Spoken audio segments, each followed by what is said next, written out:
Ya Allah, Engkau telah mengundang kami untuk ikut serta dalam perjamuan kudus-Mu, baik yang di dunia ini maupun kelak di surga. Semoga kami menanggapi undangan-Mu itu dengan gembira, seraya mempersiapkan diri agar pantas menerima anugerah-Mu yang agung itu. Oleh karena itu, dalam perayaan syukur ini kami juga mengucap syukur karena permohonan terkabulkan dan juga permohonan terkabulkan berkat novena 3 kali Salam Maria. Semoga dengan terkabulnya permohonan ini iman kami semakin Kau teguhkan. Dalam iman yang sama itulah kami juga memohon agar Engkau berkenan menerima Maria Clara Leisupun dalam keabadian. Bersihkanlah jiwanya dari segala dosa dan terimalah dia dalam kehidupan abadi. Demi Yesus Kristus Putra-Mu, Tuhan dan pengantara kami, yang hidup dan berkuasa bersama Bapa dan Roh Kudus, Allah sepanjang segala masa. Amin. Kita mendengarkan sabda Tuhan.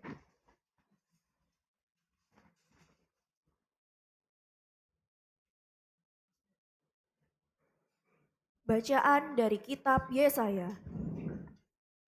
Di Gunung Sion, Tuhan semesta alam akan menghidangkan bagi segala bangsa suatu jamuan dengan masakan mewah, suatu jamuan dengan anggur yang tua benar, suatu jamuan dengan lemak dan sumsum, dan dengan anggur tua yang disaring endapannya.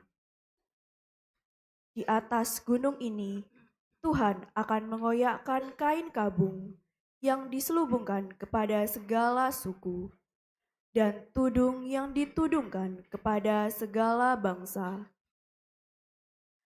Tuhan Allah akan meniadakan maut untuk seterusnya, dan Ia akan menghapus air mata dari wajah semua orang.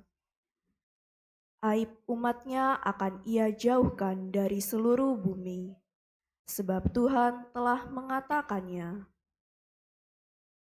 Pada waktu itu orang akan berkata, "Sesungguhnya inilah Allah kita, yang kita nanti-nantikan supaya menyelamatkan kita.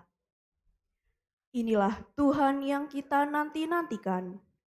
Marilah kita bersorak-sorai dan bersukacita karena keselamatan yang diadakannya. Sebab tangan Tuhan akan melindungi gunung ini." Demikianlah sabda Tuhan.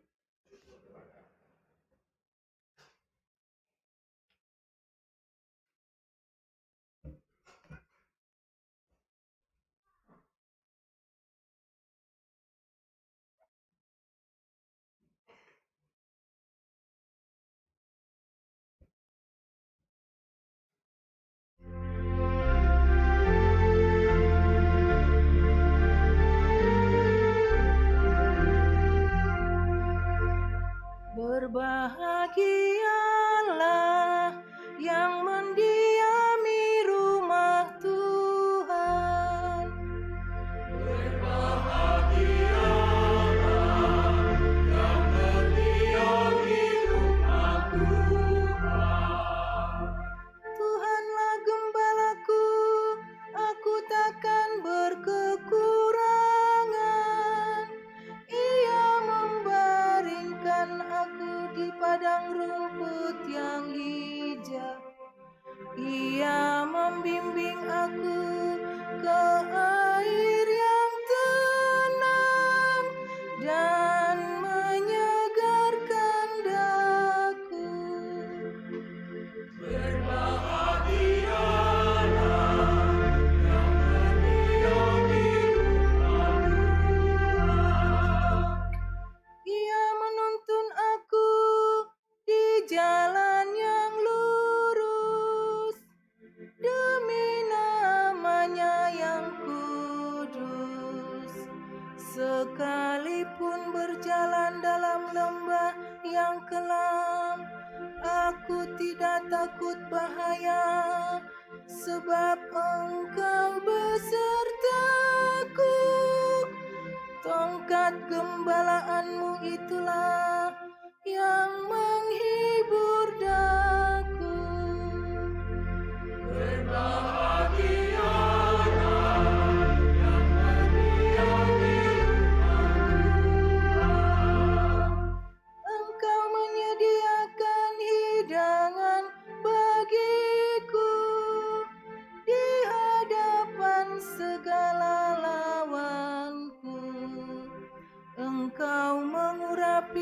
kepalaku dengan minyak, pialaku penuh berlimpah.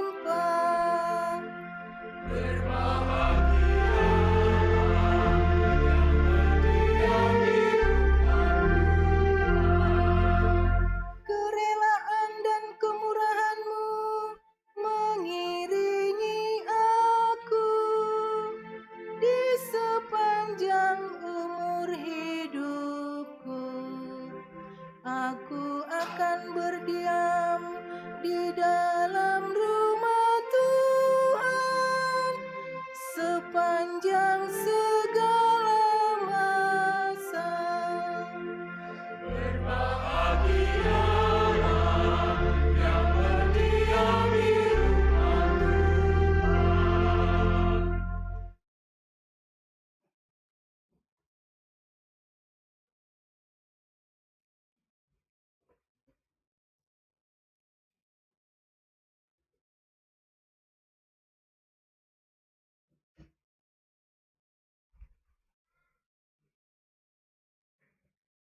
Bacaan dari Surat Rasul Paulus kepada jemaat di Filipi. Saudara-saudara, aku tahu apa itu kekurangan, dan aku pun tahu apa itu kelimpahan. Dalam segala hal dan dalam segala perkara, tidak ada sesuatu yang merupakan rahasia bagiku, baik dalam hal kenyang maupun dalam hal kelaparan, baik dalam hal kelimpahan maupun dalam hal kekurangan.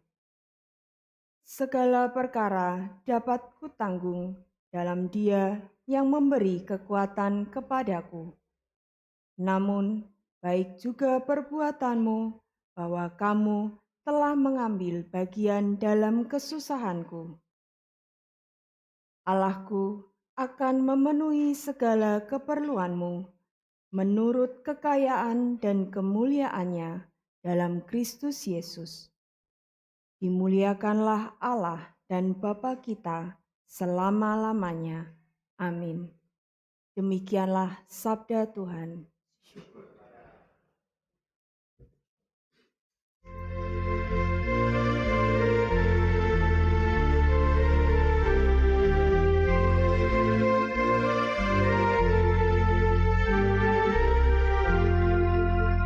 Haleluya, haleluya, haleluya, haleluya, haleluya, haleluya. Haleluya,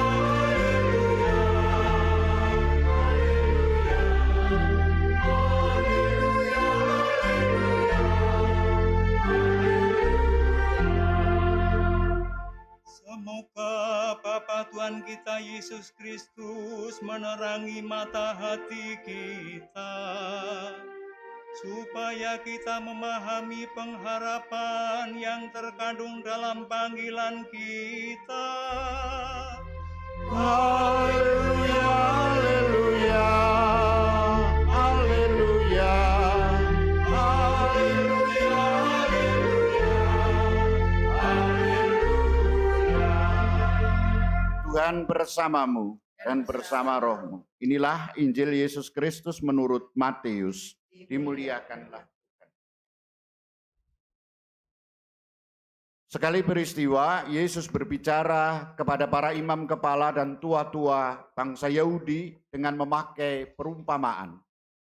Katanya, hal kerajaan surga seumpama seorang raja yang mengadakan perjamuan kawin untuk anaknya. Ia menyuruh hamba-hambanya memanggil orang-orang yang telah diundang ke perjamuan kawin itu, tetapi orang-orang tidak mau datang. Raja itu menyuruh lagi hamba-hamba lain dengan pesan, katakanlah kepada orang-orang yang diundang itu, sesungguhnya hidangan telah kusediakan, lembu-lembu jantan dan ternak peliharaanku telah disembelih. Semuanya telah tersedia, datanglah ke perjamuan kawin ini. Tetapi orang-orang yang diundang itu tidak mengindahkannya. ada yang pergi ke ladangnya, ada yang pergi mengurus usahanya, dan yang lain menangkap hamba-hamba itu, menyiksanya dan membunuhnya. Maka murkalah raja itu, lalu menyuruh pasukannya ke sana untuk membinasakan pembunuh-pembunuh itu dan membakar kota mereka. Sesudah itu ia berkata kepada hamba-hambanya, perjamuan kawin telah tersedia, tetapi orang-orang yang diundang tadi tidak layak untuk itu. Sebab itu pergilah ke persimpangan-persimpangan jalan dan undanglah setiap orang yang kamu jumpai di sana ke perjamuan kawin itu. Lalu pergilah hamba-hamba itu dan mereka mengumpulkan semua orang yang dijumpainya di jalan-jalan, orang-orang jahat dan orang-orang baik, sehingga penuhlah ruangan perjamuan kawin itu dengan tamu. Ketika raja itu masuk untuk bertemu dengan para tamu, ia melihat seorang yang tidak berpakaian pesta. Ia berkata kepadanya, "Hei saudara, bagaimana engkau masuk kemari tanpa mengenakan pakaian pesta?" Tetapi orang itu diam saja. Lalu raja berkata kepada hamba-hambanya, "Ikatlah kaki dan tangannya dan campakkanlah orang itu ke dalam kegelapan yang paling gelap. Di sanalah akan terdapat ratapan dan kertak gigi. Sebab banyak yang dipanggil, tapi sedikit yang dipilih." Demikianlah Injil Tuhan. Terpujilah Kristus.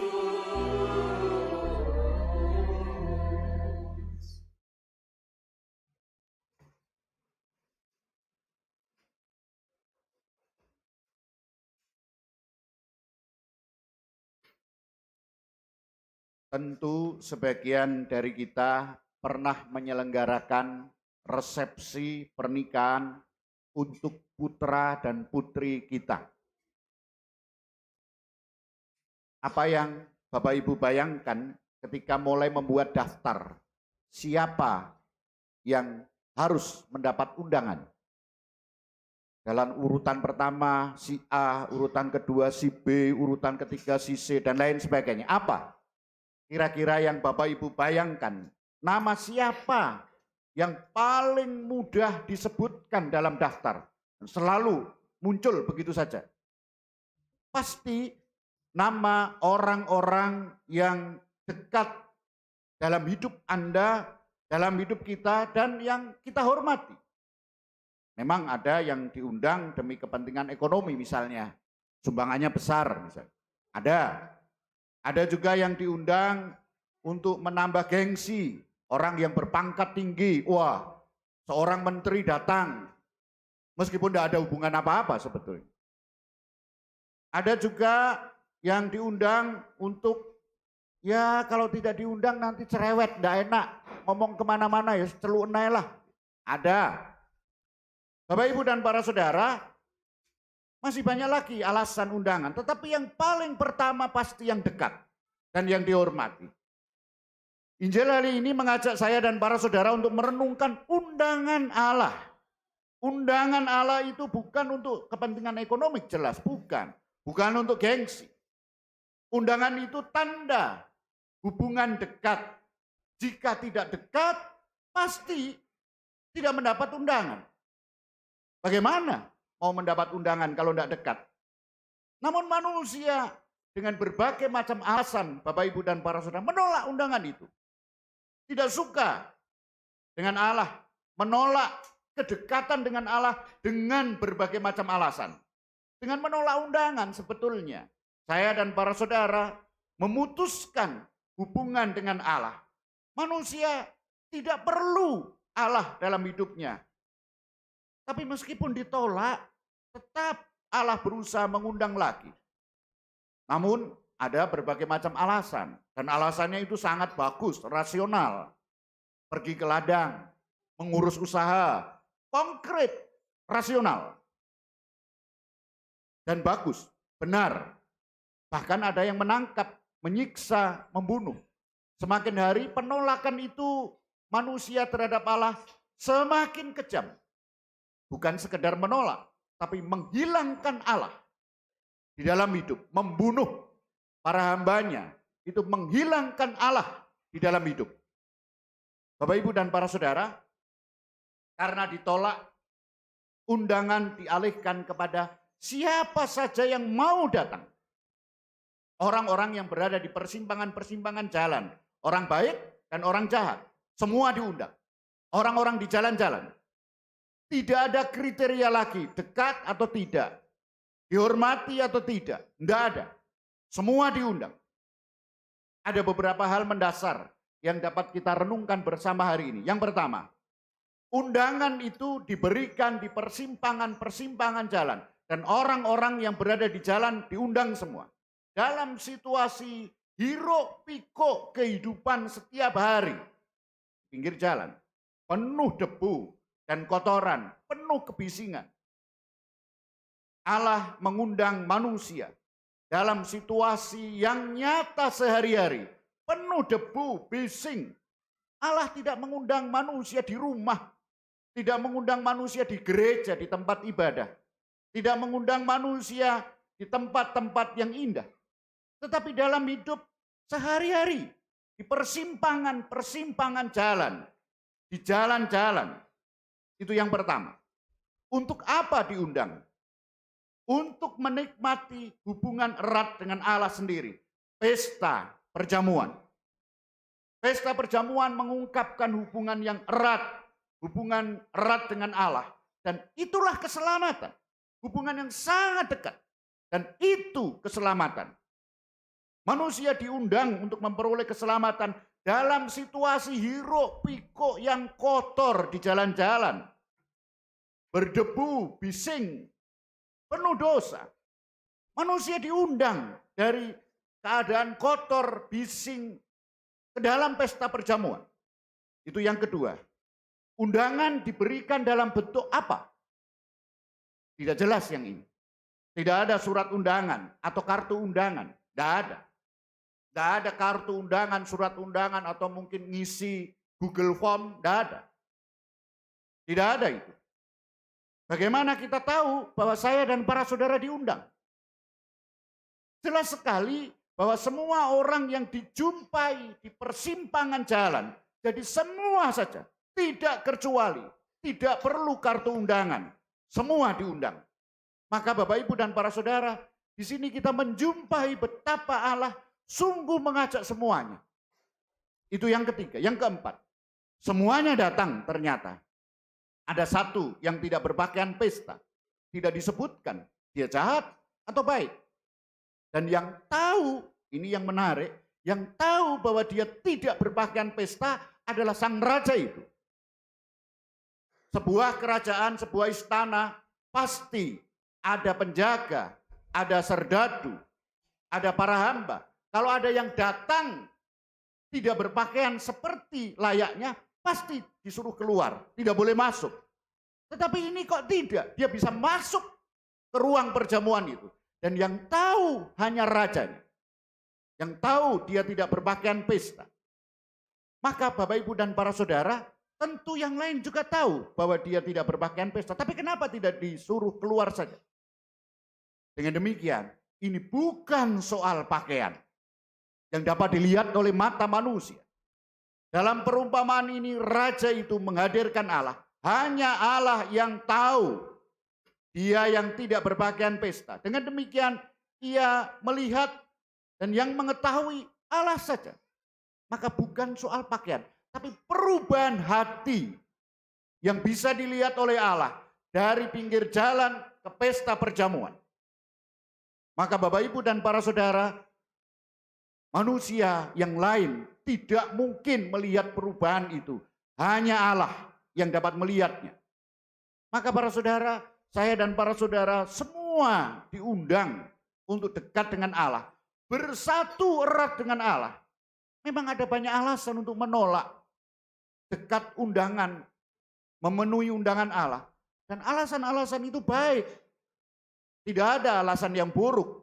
Mengerjakan ladang, mengurus usaha, itu bagus semua. Bahkan juga sempat membunuh utusan Allah, menyingkirkan Allah, mematikan Allah di dalam hidup sehari-hari. Apa urusan Allah dalam hidupku sehari-hari? Tidak ada. Nggak mengontrol moralku, mengusir Allah. Saya bisa mencuri dengan memohon berkat Allah. Sangat mungkin membunuh Allah di dalam hidup. Maka Bapak Ibu dan para saudara, sungguh justru dalam kekotoran dan debu dosa, dalam kebisingan hidup, kita mendapat undangan. Setiap dari kita, tidak terkecuali jahat atau baik. Yang terpenting ada perubahan hidup.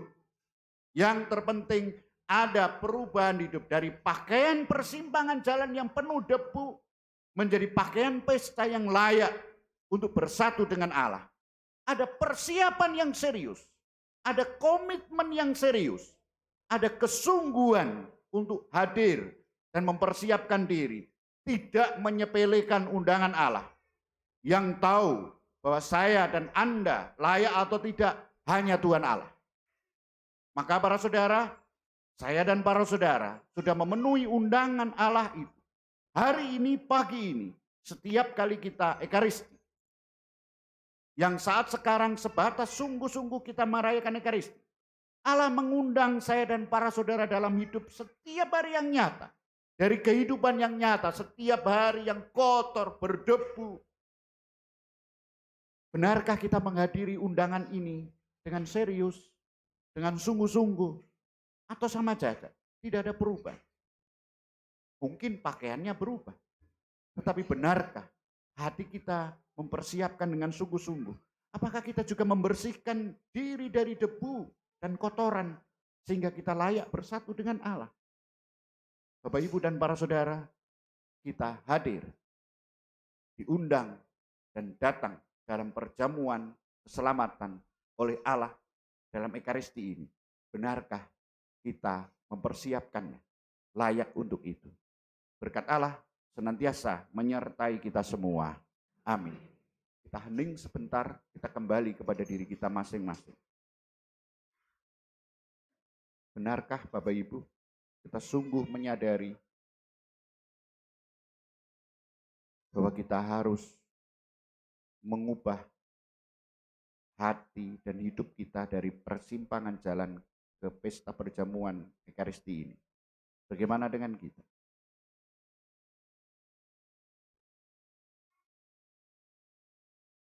Apa yang sudah kita bersihkan? Atau kita kembali dari pesta ini, kembali lagi ke debu itu? Yang tahu hanyalah Tuhan Allah. Orang lain tidak pernah bisa melihat. Mungkin kita dilihat sangat pantas. Tetapi benarkah demikian di hadapan Allah?